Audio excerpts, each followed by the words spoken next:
Bonjour tout le monde, j'espère que vous allez bien. On se retrouve pour le brief du vendredi 3 janvier 2020 et comme d'habitude, je tenais à vous inviter à nous rejoindre sur le Discord pour récupérer le lexique qui va vous aider à la compréhension des termes que j'utilise dans le Discord, les setups aussi que nous utilisons, des livres sur les marchés financiers, la doc qui va avec la stratégie Little Old Lady. D'ailleurs, on se retrouvera demain pour le cinquième épisode, enfin non, dimanche du coup, désolé. Et tout ça, ça se passe sur Discord, donc le lien du Discord est en description et dans les commentaires et c'est dans le channel ressources. D'ailleurs, mon collègue a rajouté 3 docs. Le processus évolutif de tout trader, introduction à l'autodiscipline, comment choisir ses indicateurs techniques, ça nous a beaucoup été demandé. Et d'ailleurs, on rajoutera bientôt de nouvelles docs d'ici la semaine prochaine. Donc, comme d'habitude, le petit sommaire de ce qu'on va voir aujourd'hui. Belle candle, belle petite candle, beau short squeeze sûrement. Donc, le Bitcoin en daily, ça bouge pas. Ensuite, on parlera du GBTC, des spreads forwards, de no risk on et risk off, il y a des petites choses intéressantes. Et pour terminer, on parlera d'Ethereum contre le Bitcoin, pour parler globalement des altcoins contre le Bitcoin, de la Bitcoin dominance et de l'altcoin dominance. Donc voilà, on va parler un petit peu de comment reconnaître quand est-ce que les alts peuvent se retourner ou quand est-ce que le cash est amené à rentrer plus facilement dans les alts au sein du secteur crypto. Donc, au niveau du Bitcoin en daily, on peut voir qu'on a eu notre smile qui a été confirmé ici. Donc le smile c'est quoi? C'est tout simplement un M, un M top, on en parlait hier. Je t'ai dit qu'une clôture sous ce trait rouge, ça confirme le M est confirmé. Là actuellement il me semble qu'on a un gros short squeeze, oui voilà, on en parlera après. Mais on voit que notre M est confirmé. Donc par exemple pour ceux qui utilisent les Shark Setup, vous tracez votre reload zone et vous tracez la reload zone depuis le top de la structure. Vous prenez le bottom et il y a potentiellement moyen de short tout simplement la reload zone ici. Donc je vais retirer le magnète, mais de short la zone de rechargement. Donc ça c'est le Shark Setup, comme ceci. Donc hop, je vais vous montrer d'ailleurs, donc Shark Setup, hop. On va l'ouvrir comme ça, on fait un petit peu de pédagogie. Donc laisser le marché établir sa structure M ou W, chose qu'on a fait, on a notre M. Ne pas chasser le mouvement, attendre que le top s'établisse, ou le bottom dans le cas d'un M. Tracer vos niveaux Fibo, chose qu'on a fait. Alors maintenant soyez patient, si vous entendez machin, donc en gros là, le but c'est de retracer, de revendre ou racheter la zone de rechargement suite à la structure. Donc ici on a notre M, potentiellement on pourrait revenir chercher la zone de rechargement, à cause entre guillemets des FOMO shorters qui sont rentrés short, on les squeeze, on revient dans la zone de rechargement et hop on repart à la baisse. Bon bref, ça c'était juste le Shark Setup pour vous parler de ça rapidement. Et pour vous dire que encore les bears continuent de marquer leur top avec des M justement, et que eux les bulls marquent leur bottom avec des V, et ça c'est signe d'un marché baissier. En tant que les bulls n'arrivent pas à instaurer de W et que les bears continuent d'instaurer des M, c'est marché baissier ça. On est toujours au sein de notre battle zone d'ailleurs, tant qu'on n'aura pas de cassure entre les 6005 et les 7008, vous commencez à connaître, il n'y aura pas de mouvement de marché, en tout cas il n'y aura pas de mouvement directionnel. Donc voilà, faut être patient. Rappelez-vous, en cas de cassure haussière, on parlera de counter trend rally, donc de rallye qui va contre tendance. Donc l'objectif, le premier arrêt ou la zone de rechargement de ce mouvement ici, hop comme ceci. Donc il tombe parfaitement dans notre premier arrêt. Donc là, il y a beaucoup de vendeurs qui attendent de reshort le Bitcoin dans cette zone entre les 9004 et les 8800$. Donc ensuite, si jamais on s'affranchit de ce premier arrêt, rappelez-vous la règle c'est d'aller chercher les 0,618. Donc on pourrait revenir chercher la zone de rechargement de short de tout ce mouvement. Donc là ça nous ferait un bon rallye contre tendance quand même.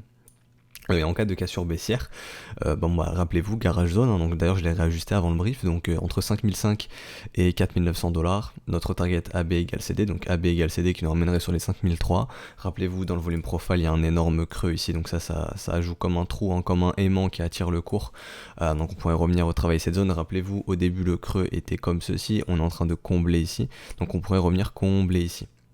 Et ensuite on aura le dernier creux à venir combler sur toute cette phase de pump, la suite W weekly, donc sur cette vague, il reste un gros trou dans la value ici.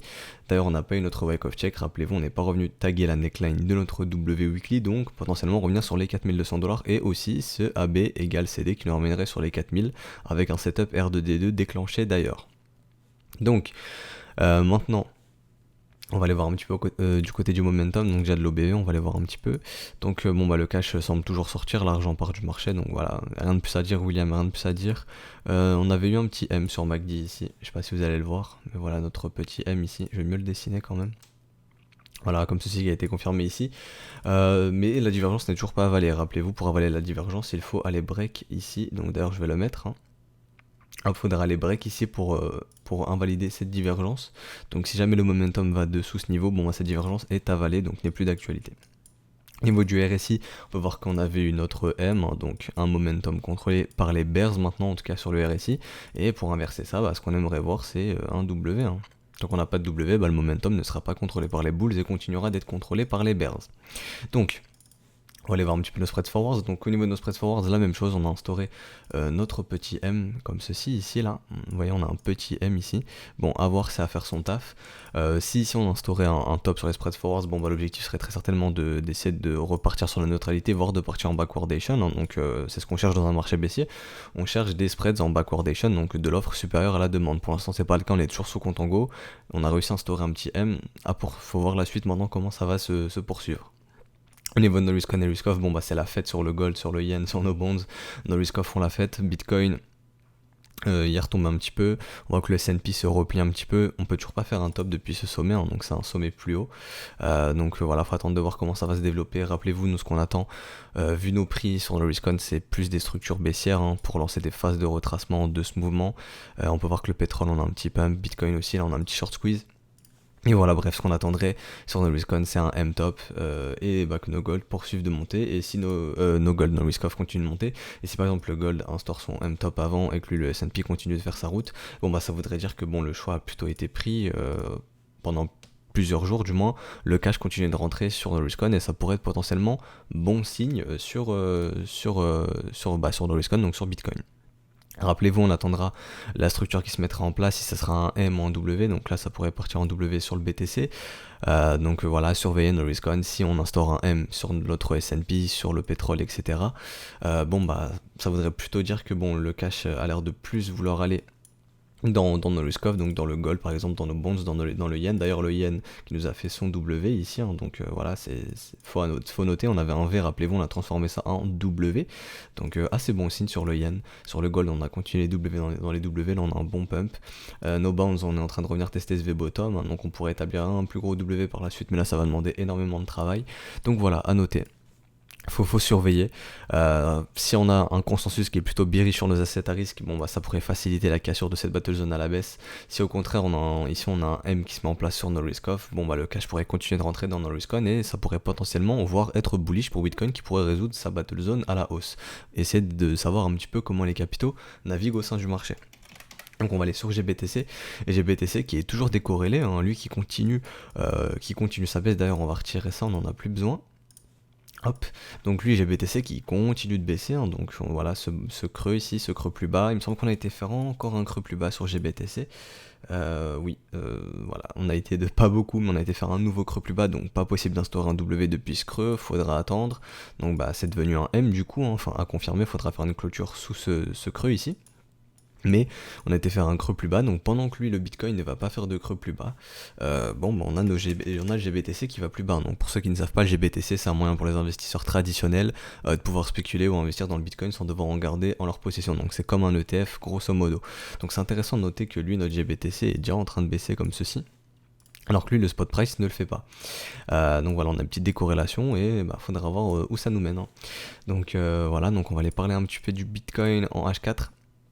Donc, rappelez-vous, on avait dit que les bulls se devaient de défendre la zone de rechargement, chose qu'ils arrivent à faire très bien pour le moment.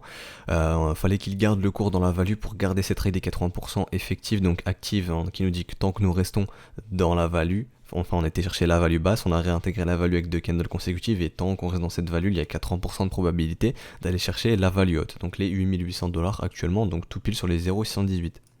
Donc voilà, donc les bulls pour l'instant arrivent à maintenir ce cours dans la zone de rechargement, enfin ont réussi à maintenir le cours dans la zone de rechargement, à maintenir la value, donc pour l'instant les bulls s'en sortent assez bien, mais ce qu'on leur demanderait, c'est pas de nous faire un V-bottom, hein, ici, c'est de justement nous faire un W, et encore mieux avec des confirmations momentum, donc une divergence MACD, un W MACD, un W RSI, une divergence RSI, etc. Ça dépend de vous. D'ailleurs au niveau du MACD, on peut voir qu'on a une divergence potentielle ici, on n'est toujours pas confirmé, elle sera confirmée lorsqu'on ira break ici, donc je la supprime, je la mettrai ici, elle est confirmée. Et donc voilà, les bulls ont vraiment une carte à jouer. On va aller voir un petit peu au niveau du RSI. Pour moi c'est un momentum qui est toujours bear malgré ce V bottom, hein. Ce qu'on attendrait des bulls, c'est de nous instaurer du W. Pour l'instant on sait pas ce qu'on va, donc en 4 heures pour moi le momentum est toujours bearish. Donc voilà, donc d'ailleurs on va aller de suite voir au niveau de Tensor Chart, bon bah là c'est clairement du short squeeze, hein. Rappelez-vous, je vous avais dit qu'ici il y avait énormément de liquidité, que ça pouvait servir à nos big boys, hein, donc les big boys, appelez ça comme vous voulez, les institutionnels, les gros sous quoi. Ceux qui ont beaucoup d'argent, bah cette liquidité ça pouvait leur servir justement à pouvoir racheter les positions de ceux qui allaient se faire liquider. Désolé, j'ai perdu ma voix. Donc bon bah c'est ce qu'on voit, potentiellement il y a peut-être de gros qui se sont placés ici. Rappelez-vous, j'avais dit que si on allait dans la zone de rechargement avec le sentiment passer ber, bon bah potentiellement on pouvait prendre à revers tout le monde justement et nous faire ce genre de choses. Bon bah pour l'instant on est en train de faire ça justement. Mais de ce que je vois, c'est pas vraiment de l'acheteur qui rentre là, c'est vraiment du méga short squeeze. C'est de ce que je vois hier, de ce que je vous disais. Je ne savais pas si ici c'était plutôt des acheteurs ou des vendeurs.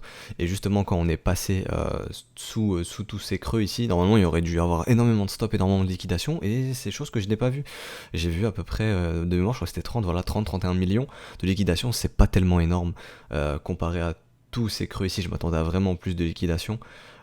Donc potentiellement il n'y avait pas énormément d'acheteurs à sortir et en fait ici il y avait beaucoup de vendeurs, beaucoup de personnes qui passaient en mode short et bon bah le marché est en train de les punir, hein. On voyait ici donc l'open interest baisse énormément, on est baissé quand même de plus de 50 millions, donc là il nous indique 17 millions de liquidation. Mais voilà quoi, l'open interest baisse énormément alors que le prix monte, donc là c'est vraiment du short squeeze, hein. Ceux qui se font squeeze, bon bah leur position se ferme, c'est pour ça que l'open interest descend. Donc là on a puni vraiment tous ces vendeurs et vous pouvez voir qu'on a été d'ailleurs au-dessus de ce petit sommet ici. Donc d'ailleurs même au-dessus, non pas au-dessus de celui-ci, mais au-dessus de celui-ci, donc voilà, il y a encore des stops, des bears qui ont été sortis. Donc voilà, donc ici gros short squeeze parce que la majorité devait être vendeuse, et hop, il y avait trop de gros leviers, on les a squeeze, on fait le ménage, et après on pourra potentiellement repartir à la baisse. Donc voilà, mais ce qu'on voit actuellement c'est que c'est pas des acheteurs qui rentrent agressivement, mais c'est du short squeeze, hein. Donc c'est à dire qu'on liquide les vendeurs, et un vendeur qui se fait liquider, bon bah c'est un vendeur qui rachète sa position, donc le prix monte. Voilà, donc nous ce qu'on attendra pour des setups professionnels, hein, les setups qu'on utilise, bon bah nous ce serait idéalement le smiling setup, donc avoir notre beau W dans la zone de rechargement avec une confirmation momentum, donc une divergence sur le RSI ou sur MACD, personnellement c'est sur MACD. Donc voilà, moi c'est ce que j'attendrai potentiellement pour prendre un smiling setup sur le BTC. Ce que je vais étudier aussi, c'est pas mal le sentiment, pas mal au niveau de l'open interest, etc. Faire un peu d'order flow, de voir si vraiment les gens passent en mode short alors qu'ils étaient boule ici. C'est assez drôle, on revoit toujours les mêmes patterns, hein, au niveau de la psychologie, etc. C'est de tout le temps voir des gens acheteurs dans les zones de rechargement de short et des gens vendeurs qui sont prêts à vendre dans les zones de rechargement d'achat, et le marché prend tout le temps à revers. Voilà, donc c'est assez intéressant de noter ça. Donc nous dans une zone de rechargement d'achat on localise des achats, mais on n'achète pas, c'est pas parce qu'on est dans une zone de rechargement d'achat qu'on va acheter.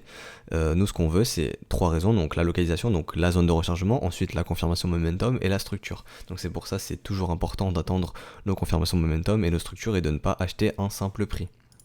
Donc voilà, en tout cas nous c'est comme ça que nous fonctionnons. Donc au niveau du Bitcoin c'est terminé, donc voilà, faudra attendre au niveau du week-end ce qui va se passer. Ça risque d'être assez mouvementé ou pas, ça dépendra des market makers, hein. C'est souvent guidé énormément par les market makers le week-end. Voilà, faut pas se prendre la tête, comme je vous disais, les institutions sont sur leur yacht, elles sont en vacances, elles s'en foutent un petit peu de ce que fait le Bitcoin le week-end, hein. C'est très algorithmique. Donc voilà, donc on se retrouvera lundi du coup pour le BTC. Donc là on va aller parler d'Ethereum contre le Bitcoin, que je trouvais très intéressant de vous commenter, de vous analyser ça du moins. Au niveau des théorèmes BTC, rappelez-vous, donc d'ailleurs je vais retirer tous les schémas pour que vous puissiez voir mieux.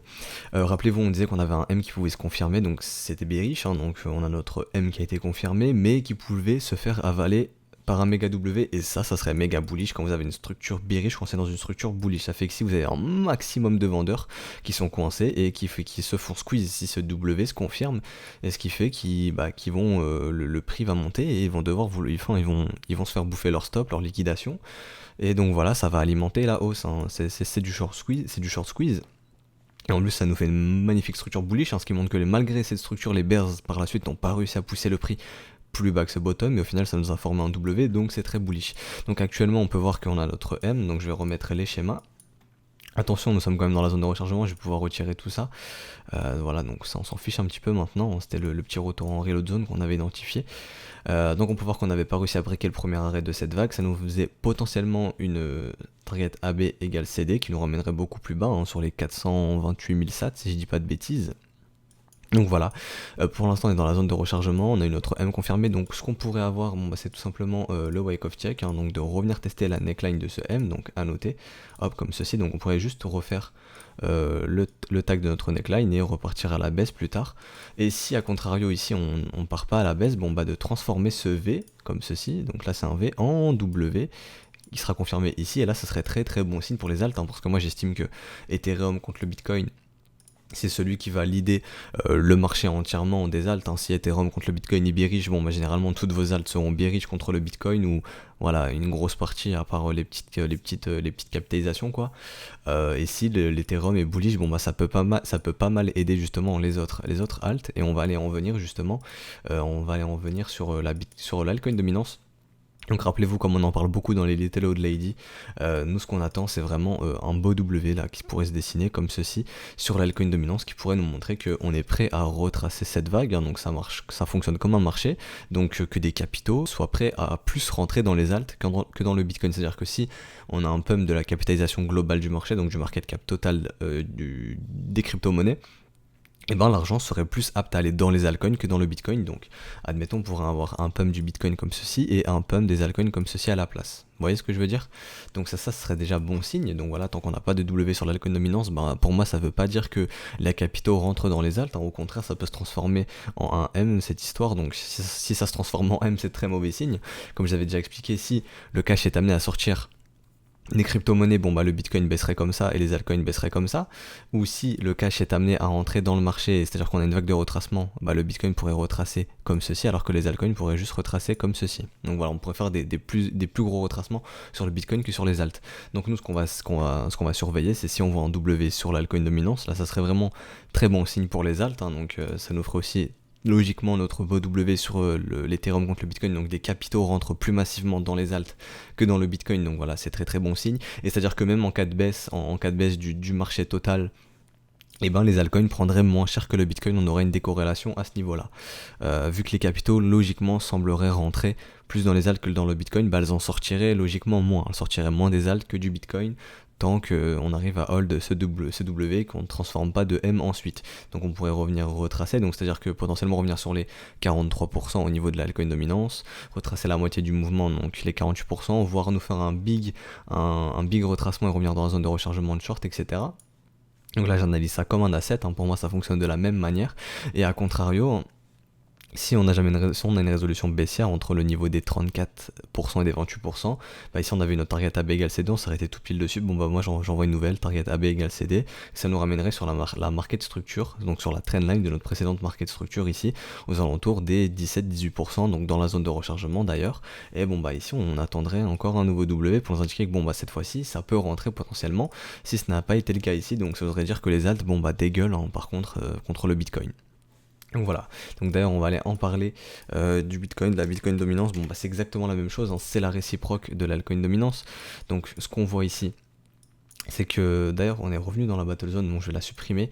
Ce que je veux indiquer ici maintenant, c'est est-ce qu'on va être capable de mettre en place, donc attendez, je vais tracer un petit fibo pour vous montrer ça rapidement, hop. Donc non, le bottom était trouvé plus ici. Donc voilà, on est venu sur les 0,78, hein. On a été arrêté par les 0,78. Là je vais retracer un petit peu, je vais replacer, bref. Donc rappelez-vous, quand le marché de sourit, c'est qu'il est prêt à te voler ton argent. Donc ici on pourrait avoir notre smile, hein, donc le marché qui nous sourit, et ça voudrait dire que les capitaux sont plus aptes à sortir des altcoins, en fait, du Bitcoin que des altcoins. Donc c'est ce que je vous ai montré juste par la suite. Donc vu que la Bitcoin dominance c'est la réciproque de l'altcoin dominance et vice versa, bon bah si on a un M sur la Bitcoin dominance, on aurait un W sur l'altcoin dominance, et si on a un M sur l'altcoin dominance, on aurait un W sur la Bitcoin dominance. Donc d'ailleurs ici on a eu un petit W, donc voilà, donc ça peut être la même chose, hein, comme on a vu sur Ethereum Bitcoin. Est-ce que le W ici peut se faire coincer dans un M, auquel cas la Bitcoin dominance dégueulera, donc les capitaux sortiront plus du Bitcoin et iront plus dans les alts. Donc vous, si vous voulez voir des altcoins haussières, c'est ce que vous aimeriez voir, de voir ce smile se confirmer. Et si jamais ce smile ne se confirme pas, bon bah c'est pareil, target AB égale CD, puis on ira très certainement chercher, donc faudra aller bust ici les 73%, et si on va bust les 73%, pousser dans la zone de rechargement et aller chercher les 83%, et donc de faire pareil, target AB égale CD sur l'altcoin dominance, et d'aller chercher les 17-18%. Vu que c'est la réciproque. Donc si jamais ce M se confirme, il sera confirmé ici, je vais vous noter le niveau en rouge. Hop, donc si vous voulez voir des altcoins haussières, ou en tout cas des altcoins qui contrent le Bitcoin, arrive à superformer, à outperform Bitcoin. Bon, j'aimerais bien voir une cassure justement de cette neckline qui confirmerait ce M. Donc pour l'instant c'est pas le cas, donc pour moi il m'est impossible de me dire que la Bitcoin dominance a trouvé son top ici et que l'altcoin dominance a trouvé le bottom ici. Donc tant que je vois pas de M, je peux être amené à penser que les altcoins iront plus bas, hein. Donc tant que je vois pas de M sur la Bitcoin dominance, je pourrais me dire que ok, bon bah le cash a l'air de toujours plus rentrer dans le Bitcoin que dans les alts, et bon bah les altcoins ne peuvent pas superformer le Bitcoin, voire elles peuvent baisser contre le Bitcoin. Donc voilà, à surveiller vraiment, à surveiller l'altcoin dominance. Nous aussi pour nos Little Old Lady, c'est ce qu'on fait tous les dimanches, on surveille vraiment l'altcoin et la Bitcoin dominance pour voir un petit peu comment les capitaux naviguent au sein du secteur crypto et voir ce qui peut, enfin de voir que tant qu'on n'a pas de W, on voit que nos Little Old Lady, sur l'altcoin dominance, tant qu'on n'a pas de W, on voit que nos Little Old Lady ont du mal à partir et que malgré les W weekly qu'on voit sur certaines altes, le relais ne se trouve pas. Et d'ailleurs dimanche on parlera aussi des altcoins contre le dollar pour nos Little Old Lady parce qu'il y a vraiment des choses très très intéressantes, je dois vous partager énormément de choses. Donc voilà, donc là on va retourner sur Ethereum BTC et on va faire du concret, c'est-à-dire que bon bah si on arrive à instaurer un W, bon bah premièrement ça serait de revenir chercher la zone de rechargement, non pas de ce mouvement que je vais prendre ici, que je vais pouvoir déplacer. Hop, je vais prendre mon Fibo, donc comme ceci, hop, donc voilà, je vais le replacer aussi. Hop, donc de revenir dans la zone de rechargement de ce mouvement, donc ça serait une target très très réaliste, et de voir pourquoi pas de retracer tout ce mouvement ici. Donc premièrement le premier arrêt, retracer la moitié du mouvement, rappelez-vous, donc règle de Gann, retracer la moitié du mouvement en moitié moins de temps, donc de revenir sur les 0,5 en juin 2020. Donc rappelez-vous, comme on le dit, la saisonnalité, comme on disait mon mentor, achète en hiver et vend en mai, casse-toi, donc buy when it's now, sell in May and go away. Donc désolé pour mon accent qui est pourri. Et voilà quoi, les bottoms aiment bien se poser en hiver et on lance de beaux rallyes pour le printemps et on vend en mai-juin, on se casse. Donc d'ailleurs cette règle de Gann ferait du sens, hein. Donc le bottom, notre W se pose en hiver et hop on a un petit rallye jusqu'au mois de juin. Donc rallye de retracement qui nous fait une petite all season comme vous aimez bien l'appeler. Personnellement j'aime pas appeler ça, je préfère parler de retracement voire de nouveau cycle haussier, mais voilà, vous utilisez tout ce terme donc je vais l'utiliser pour que ce soit le plus compréhensible par le maximum de personnes. Donc voir ce beau W ça serait bon signe, on pourrait lancer un retracement, donc voilà on aurait très certainement le W sur l'altcoin dominance, donc des capitaux qui rentrent dans les alts, donc vos altcoins contre le Bitcoin qui pourraient prendre de la valeur, et dans ce cas là si vous voulez accumuler du Bitcoin ça serait une bonne chose. Même si vous voulez accumuler de l'USD, si le Bitcoin est haussier ou neutre, ou si les altcoins sont plus haussières que le Bitcoin, même si le Bitcoin baisse, bon bah contre l'USD ça devrait monter. Enfin bref, tout ça pour vous dire qu'on attendrait ce W, et à contrario si on fait pas ce W, bon bah malheureusement ce sera nouvelle target baissière, hein, donc AB égale CD, revenir sur les 428 000, ici rappelez-vous on a un V bottom, ça pourrait être amené à être retesté, donc voilà notre target AB égale CD est un peu plus loin derrière, donc voilà on pourrait revenir tester ce V bottom par exemple. Donc voilà, on peut pas dire qu'on ne peut pas aller chercher les 428 000 sats sur Ethereum. En fait, psychologiquement, faut pas vous mettre de barrière de vous dire ok, le Bitcoin peut pas aller sous 4000, peut pas aller sous 3000, l'Ethereum peut pas aller sous 100 $, etc. L'Ethereum peut pas aller sous, je sais pas, 1 million de sats. Il peut très bien le faire, le marché est capable de tout. Dites-vous que le marché a tout le temps raison quoi qu'il fasse. Le marché aura tout le temps raison, et c'est tout, c'est la loi du marché, c'est comme ça, le marché a tout le temps raison. Donc, si jamais on confirme qu'on break ici ce V et qu'on transforme ça au final, un M dans un M, ce sera très très bearish. Donc là, on va aller voir un petit peu au niveau du momentum en weekly. Donc là, moi, j'ai une toute petite divergence. Bon, je suis pas tellement fan de cette divergence, hein. Je préfère avoir des beaux W, mais elle est présente, je peux pas la nier. Il y a un petit M qui s'est mis en place sur le momentum, donc attention. Donc voilà, donc attention quand même, on n'arrive toujours pas à instaurer de W sur le RSI, donc pas de confirmation momentum sur le RSI non plus pour l'instant. Le bien institutionnel est toujours bearish, donc voilà, faudra établir énormément de travail. Donc déjà avoir des confirmations momentum et ensuite de faire la structure de confirmer cette structure en W. Chose qui ne va pas être facile à faire, hein. Donc voilà, donc faudra break, donc en gros là vous voyez ça comme... Pardon, une battle zone, j'ai vraiment du mal avec ma voix ce matin. Donc une battle zone, donc voilà, bear ici. D'ailleurs je vais pouvoir supprimer, attendez, hop, on va dégager cette target AB égale CD, donc on peut voir qu'on consolide sur une target AB égale CD, chose qui est complètement normale, hein. Donc voilà, les bears, si on perce ici, les bears ont gagné, et si on perce ici, les bulls ont gagné. Et il y a toujours notre wake of check ici à effectuer, donc le wake of check c'est le fait de revenir taguer la neckline de notre M. Et rappelez-vous, quand le marché te sourit, c'est qu'il est prêt à te voler ton argent, et notre sourire ici est bien présent. Donc à voir maintenant si... on va réussir à faire un M inversé, donc un W, hein. Un M inversé c'est un W, auquel cas vous avez un smile inversé, et quand le smile est inversé c'est qu'il est prêt à vous donner de l'argent, et quand c'est un smile normal comme ceci, c'est qu'il est prêt à vous voler votre argent puisque ça fait un M. Donc voilà, donc faudra attendre les market structures, vous voyez ça comme une grosse battle zone entre les 1 614 000 SAT et 230 000, pardon, je vais y arriver SAT, si je dis pas de bêtises, normalement c'est ça, ouais. Donc voilà, donc attendre comment ça va être résolu, si ça va être résolu en W ou en petit m dans un plus gros M, ça serait très bearish et on a énuméré les targets plus basses. Donc voilà.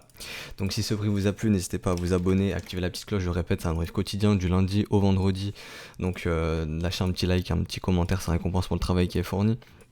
Nous on va se retrouver dimanche pour notre 5ème épisode sur la Little Old Lady, donc on reparlera de l'altcoin dominance, de la bitcoin dominance, on chassera de nouvelles opportunités pour de la Little Old Lady, on verra s'il y a des alts qui ont confirmé, d'autres qui n'ont pas confirmé, etc., etc. Vous connaissez le travail habituel.